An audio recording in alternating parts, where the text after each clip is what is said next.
guys, this is Alea Jen and welcome back to my YouTube channel. So for today's video, paano nga ba kung hindi tayo marunong mag-English or hindi tayo kagaling, ganun kagaling or hindi tayo ganun ka-vocal. Ayan. So, ano nga ba yung gagawin or ano? So, guys, common na problema dito kapag hindi ka masyadong marunong mag-English and yung amo mo is isa ding hindi marunong mag-English. So, ang ano nyo, ang labas is halo-halo. So, mali yung instruction niya or yung pagsabi niya ng instruction is hindi mo na gets and ganun din siya kasi hindi. So, ayun yung iba na hindi talaga nagkakamatch or at the end nag-aaway talaga or yun nga nagbe-break contract or na terminate dahil sa hindi nagkakaintindihan and madalas nasisigawan ng amo kasi iba yung sabi na instruction and iba yung nagawa. So, ayun yung medyo mahirap na struggle dito ng mga katulong, lalo pagka ganyan or lalo pagka matanda yung yung amo mo and hindi ganun kagaling mag-English. And minsan guys, tingnan nyo na lang kung ano yung sign nila, yung kamay or ganon.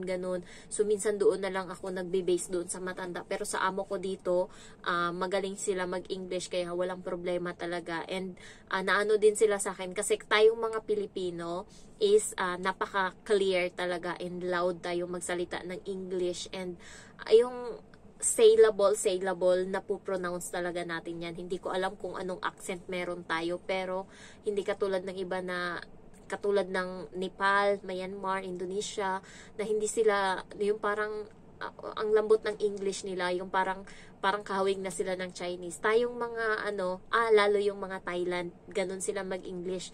Pero tayong mga Pilipino is napaka-clear natin mag-English. And, especially, hindi na natin kailangan pag-aralan yan para kasi simula pa lang elementary na na natin yan, nahahasa na natin.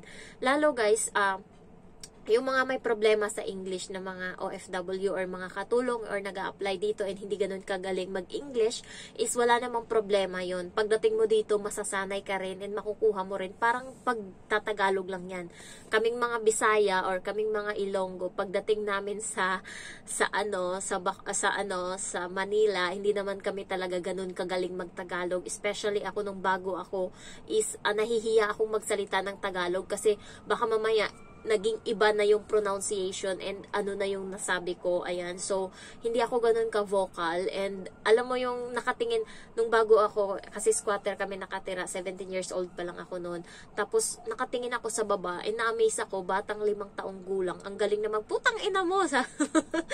Ang galing na magmura and magtagalog, tuloy-tuloy. So, parang ako sa taas, may nakadungaw akong ganun, punyeta, ang galing-galing na nila magtagalog. Parang amaze na amaze ako. Kasi ako noon nahihiya pa ako magtagalog and then hindi ko talaga alam baka mali yung masabi ko or ano. So unti-unti nasasanay ko din yung sarili ko and ngayon kaya kong magsalita ng accent ng Tagalog, kaya ko ring magsalita na yung accent ng Bisaya na ginagawang Tagalog. So kaya kong gayahin yung bakit kasi nandito tayo. So ganun. Pero pag ako naman nagsalita ng Tagalog, ba't kasi nandito tayo? Paano ba?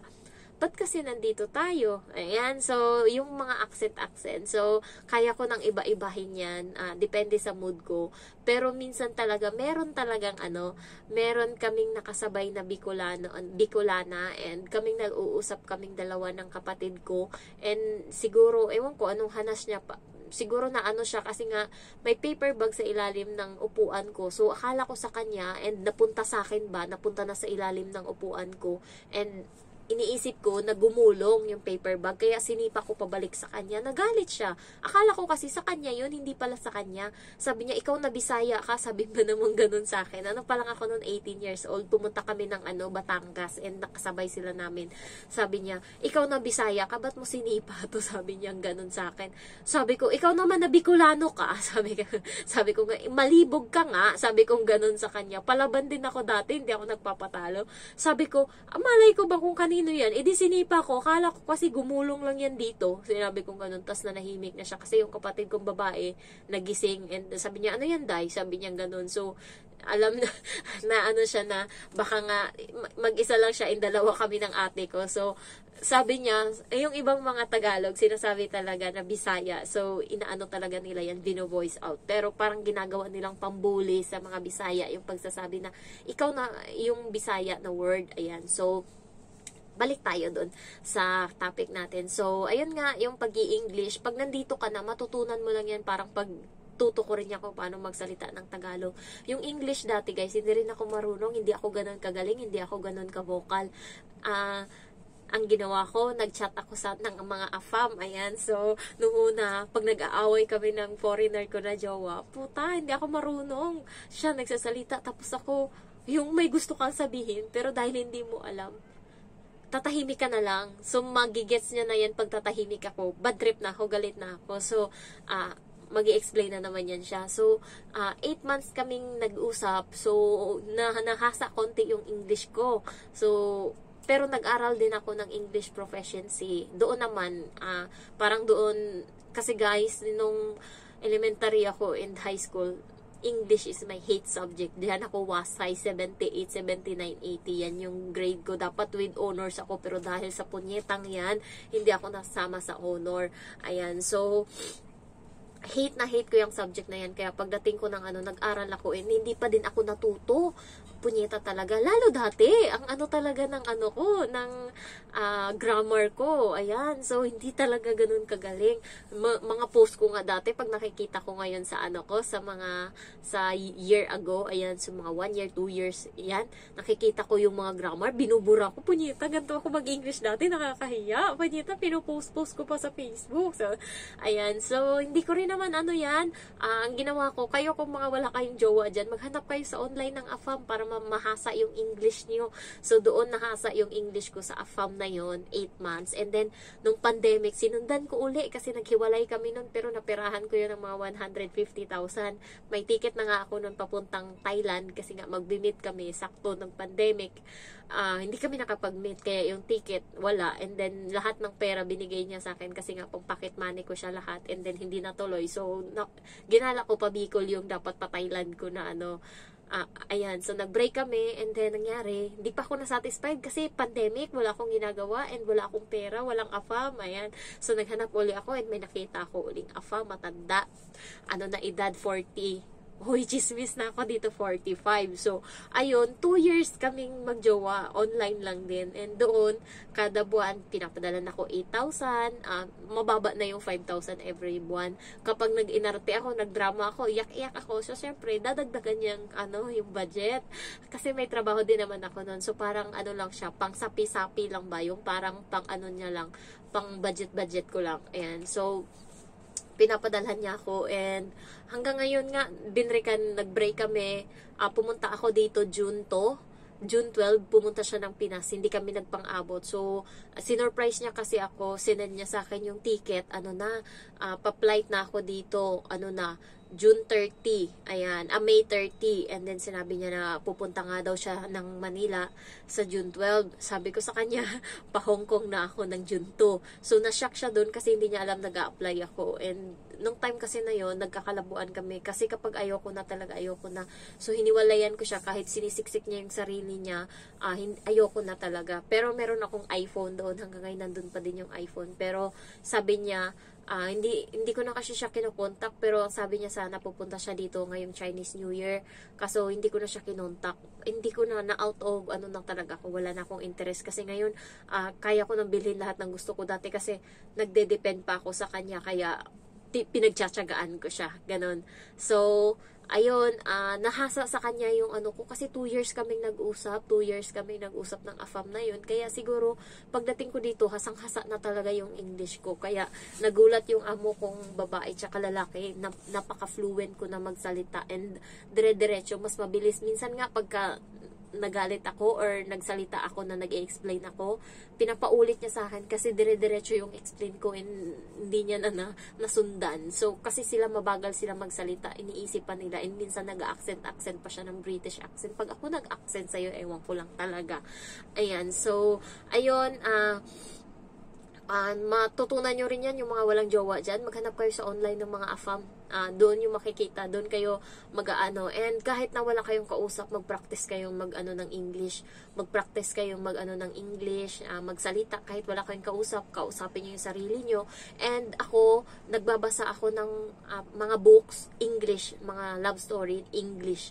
Halos ilang buwan akong nagbabasa nun kasi magaganda yung mga story ng mga English sa cellphone, sa Redmi, ano ba yun, Dreamy, ano pa yun. Marami akong mga novel na nasa apps ng phone na puro English, yun yung binabasa ko, doon ako mas nahahasa, and yung English ko is iba sa kanila dito. Minsan, yung even though, hindi nila yan ginagamit dito na salita. So, ginagamit ko yan sa bata. Nagulat yung amo kong lalaki, ba't alam na ng bata yung salitang even though. Tapos nung narinig niya ako, sa'yo pala galing yan, sabi nila. And yung, oh my goodness, ewan ko, nasanay ako na yan. Tapos yung bata ngayon, parati na sinasabi niyan, oh my goodness, punyeta, nagagaya na ng bata. Tsaka yung minsan pag napipikon ako, tapos hindi nakikinig, tapos mali-mali yung ginagawa, nagsasabi ako, see? Yung paulit-ulit, tapos nasusunod na ng bata ngayon pag may nagawa ako na mali. See, Jen, say Jen. Yung ulit-ulit, nagagaya, sabi nga ng amo kong babae, sa'yo galing yan, sa'yo nasunod yan, sabi nga ng babae. So, hasain nyo lang, and wala namang may ibang amo naman na hindi sila nagtitingin sa English, as long as alam nyo yung pag-introduce yourself and makinig kayo mabuti kapag nagsasalita sila sa interview, makinig kayo and nag-iisip na dapat kayo ng isasagot. So habang hindi pa kayo ini-interview, habang naka-line up kayo, or habang mag-isip na kayo ng posible na question nila and alam mo yung sagot, may sagot ka na. So, ganun yung ginagawa ko. Hindi pa ako tinatanong, pero narinig ko or nasabi na doon. Or may mga video ako, diba, na mga nagtatanong sila ng mga interview. Ano nyo na yung sagot nyo? Plakaduhin nyo na yung mga sagot nyo sa mga question na yun para in case na kapag tinanong kayo niyan, is alam nyo na yung sagot pag English. At least pag nandito na kayo, kasi hindi naman kayo araw-araw kakausapin ng amo nyo kapag nag-a-apply pa lang kayo, di ba? Isang beses lang. Pag nandito na kayo, and then sabi, ay, bakit hindi marunong mag-English daw pag sinabing gano'n ng amo? Wala na silang magagawa, gumastos na sila sa lahat-lahat sa'yo. So, pwede ka nilang i-break ng contract, pwede ka nilang i-terminate, pero at least, na-try mo na, or at least nandito ka na, and English, madali lang naman yan. Maano naman tayo sa English, madali lang naman tayong turuan. And basta confident ka lang and makinig ka lang always sa mga instruction nila kahit naman hindi mo naiintindihan. Basta anuhin mo lang. Ako pag hindi ko naiintindihan yung sinasabi, may sinabi siya and parang hindi ko na-gets and ayokong ulitin kasi ayaw nila. Punta ko sa kusina and then sasabihin ko uli yung sinabi niya. Tapos maalala ko, ay, eto pala yun. Tapos ayun, nakukuha ko na. Hindi ko na siya tinanong. So, halimbawa, sabi, can you get the pink bowl? Pagdating dun sa kusina, hindi ko alam saan yung pink bowl. Pink bowl? Gaganon ako niyan dun. Tapos, ayan, mag-iisip ako, and then, ayun, mangyari. Nakikita ko na kung ano yung sinasabi niya. Guys, puro mga kati-kati yung katawan ko dahil sa winter. Tapos, pagkakinamot ko siya, lumalapad yung ano niya, yung scratch niya, yung parang ano siya, nagiging buni eh. Parang ganun, ang kati-kati niya, dahil lang to sa pag-winter nung nakaraan, and kinakamot ko ng kinakamot. Tapos ngayon, ganyan na, lumalaki na siya. And parati ako kumakain ng itlog nung nakaraan, kaya ngayon hindi na ako kumakain ng itlog, bahala ka yung itlog kayo. Ayan, so bawal din siguro, kaya siguro. Ayan, so ayun lang guys, pagbutihan nyo lang and pray lang kayo always. Pag para sa inyo, para talaga sa inyo yun. And ayun na lang. Gusto ko pa sana mag-vlog. Ayan, hindi ko alam bakit feel ko ngayon magsalita. Ayan, so may mga tanong pa ba kayo?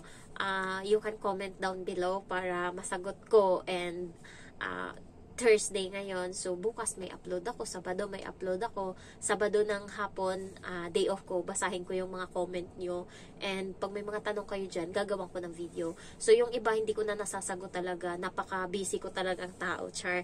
Ayan, so hindi ko lang mapabaya-bayaan tong YouTube ko, kasi dahil dito ako nagkakapera, pero grabe talaga, ay ganda-ganda ko dito, char. Ayan, so ayan, ang cute ng dimple ko. Ayan, so ayun lang, hindi ko lang na tong YouTube ko, pero hindi ko kayo nare-replyan minsan. Meron pa nga dyang isang babae, sabi, wag mong lahatin na lahat ng katulong dito sa Hong Kong is may utang. Sabi niya gano'n, 30 years na ako dito, hindi pa ako nagkakautang. Kung nanonood ka man ate, edi wow, 30 years ka na, dapat umuwi ka na kasi ang dami-dami mo ng pera doon. Pag ako, 3 years pa lang uwi na ako. Ayan, so, sabi ko sa kanya, sana all, di madami ka ng ipon, sabi ko sa kanya. Ewan ko kung nanonood pa siya dito sa vlog ko. Nakakatuwa lang, kasi may mga matatagal din pala ng mga, OFW na nanonood dito sa, sa vlog ko. Kala pang baguhan lang kasi to, pang first timer lang tong mga video ko, para to sa kanila. Kasi nung ako, hindi ko alam yung sagot. Nung bago ako, hindi ko alam kung ano mga process, hindi ko alam. Kaya sabi ko, gagawa talaga ako ng video para sa mga first timer. Kaya ginagawa ko to ngayon. And natutuwa ako na meron din mga matatagal na mga OFW na nanonood ng vlog ko. Ayan. So, thank you so much for watching. I love you all. Bye-bye.